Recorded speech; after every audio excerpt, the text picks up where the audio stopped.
What is up, everybody? Bobby here, the Nintendo Guru. Time for the breakdown. So every single week, Monday through Friday, every day in between, I take the top Nintendo stories of the day, talk about them, discuss them, break them down, give my opinions on them. So here we go. I got a few stories today, and I want to knock the little ones out first, and then get to the big one. So we'll start with Cuphead. Cuphead has been confirmed that they're getting a physical edition. The way it's going to work is April 18th, we get the digital edition, and then maybe a month or two later, the physical edition is supposed to come out. No exact date yet, but what they're saying is they want to give it a little bit of time just to make sure they can get all the content, any DLC or anything they add onto the physical copy, so when you buy the physical, you're getting everything all in one. Kind of interesting, kind of cool. I've already pre-ordered the digital version. I will buy the physical just to have, just because I feel like this is kind of a just an exciting time, something cool to have. So I'm definitely jumping on board with that. Man, who doesn't like Battle Royale games, right? So there's so many Battle Royale games hitting all over the place. And one that actually came out not that long ago on PlayStation and on Xbox, Realm Royale. Good friend of mine, Luke Lore, Xbox Drive, over on Mixer. He streams on Mixer, Insipid Ghost. Go check him out, follow him, give him a follow and all that good stuff. But anyway, he brought this to my attention a couple months ago, how much he loved Realm Royale. It's a battle royale game, kind of set fantasy type era, where that gives that feel, that vibe. Some data miners went through in the same type of situation where they found out that this game was going to be on PlayStation and Xbox when it was originally a PC game. They're finding the same type of stuff. They're finding exclusive items for the Nintendo Switch. So this is all kind of exciting, and for me, someone that has heard about this game quite often, wanted to try it, but just didn't feel like hooking up my PlayStation, didn't feel like hooking up my Xbox at this point, especially for a Battle Royale game. When I was playing so much with Fortnite, I was fine, I didn't need this. I'm excited to try this, I really am. Fortnite, let's be honest, can get really monotonous when people within a second, you shoot somebody one time, and within a second they got a skyscraper built before you, and you're like, yeah, I'm going to run this way because I can't touch that guy right now. And that guy is going to smoke me because of his building is so good. So I like this. We'll see. Man, I got to hand it to Marcus Sellars because I believe that he got another one right. And last summer, he came out with this rumor that we were getting a new Switch upgrade. People started giving it the moniker of Switch Pro. And myself, I basically went against the grain. I basically was like, there's no way this is happening. And mainly based upon the specs. I felt like someone was giving Marcus false information. There was a lot of other people who went against him, kind of took shots at him and all this. And then, not too long after that, the Wall Street Journal basically started to run with it. And everybody all of a sudden started to believe it. And if you go back and you watch the YouTube videos, everybody starts jumping on board calling it the Switch Pro.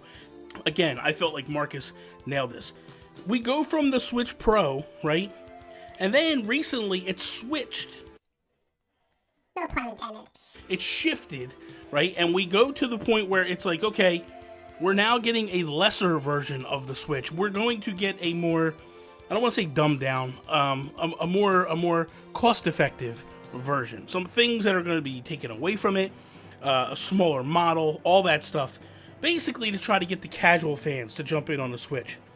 Now we're hearing from the Wall Street Journal now, we're getting two versions of the Switch. We are going to get the Pro version, and we're going to get, for lack of a better term, the mini version. They're basically pulling all this stuff from different rumors, from different people.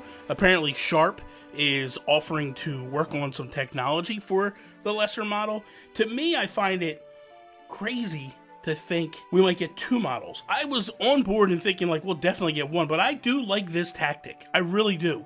I feel like Nintendo can do a really good thing here. So what happens is, you put out the cheaper model, the all-in-one model, and you pick up all those fans of the 3DS, those handheld units. You get those people that were fans of the 3DS, that have kids, that don't want to buy the more expensive, that already have a Switch in the house and they have a couple kids and they don't want to spend that money, so you get those people on board, and then you throw the Pro out there and you get people like me that are tech junkies that always buy the latest and the greatest things.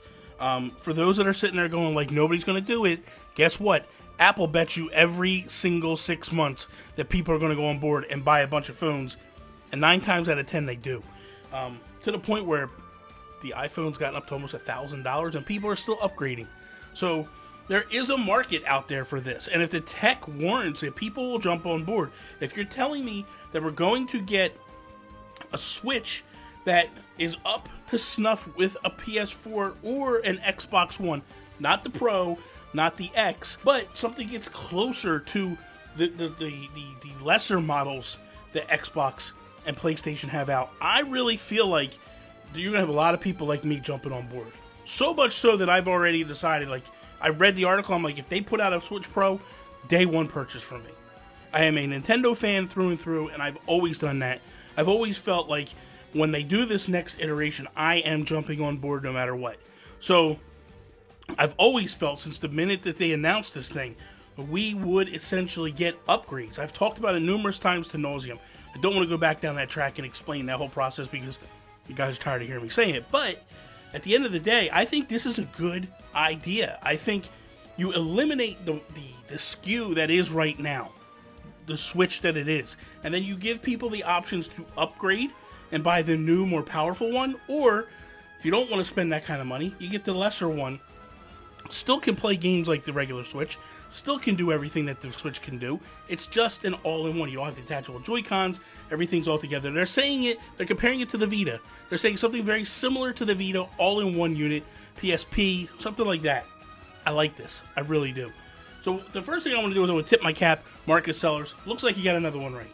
And again, my apologies when I bragged on you before, because I think this is I don't think people are giving you credit for this one, and I do feel like this one, you're owed a little bit of credit on this one. Secondly, man, I am hyped for this. And I want to know, are you guys hyped? Is this something that gets you excited? Thinking of the possibilities of 2 SKUs. And what I want to also know is, which SKU interests you the most? Which one are you more susceptible to buy? The more powerful or the mini? You're going to go Pro, Mini? Let me know. Comments below. So that is all. Thank you guys for watching another episode of Nintendo Guru Daily. I hope you enjoyed. If you did, please smash the like button down below. Share it with all your friends. If you're not a subscriber, please, please, please subscribe. Follow me, Instagram, Twitter, @Nintendo Gurus. That is all. Peace out, Preston.